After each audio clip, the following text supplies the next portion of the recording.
வைத்தாய். இரட்டை போர் யானை பலம் கொண்ட நட்சத்திர படையாக்கி எங்களை இரட்டை போர் யானை கொண்ட நட்சத்திர படையாக்கி வாரை சூட வைத்தாய். செடி கொடிகளையும் காக்க வந்த நம் கொடியால் தமிழ் கொடி உயரும், தமிழன் ஏறும்படி உயரும்.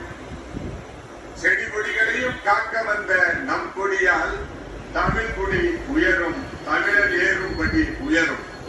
எல்லாம் தந்துவிட்டு நீ எப்போதும் போல எதுவும் தெரியாதது போல அமைதியாக இருப்பாய். எங்களுக்குத்தான் தெரியும் நீ யாரு, எங்களுக்குத்தான் தெரியும் நீ யார் என்று. புயலுக்கு பின் அமைதி என்பான், புயலுக்கு பின் அமைதி என்பான். ஆனால் உன் அமைதிக்கு பின் பெரிய புயலே இருக்கிறது. அதை உன் அரசியல் எதிரிகளும் அறிந்தே வைத்திருக்கின்றார். அதனால்தான்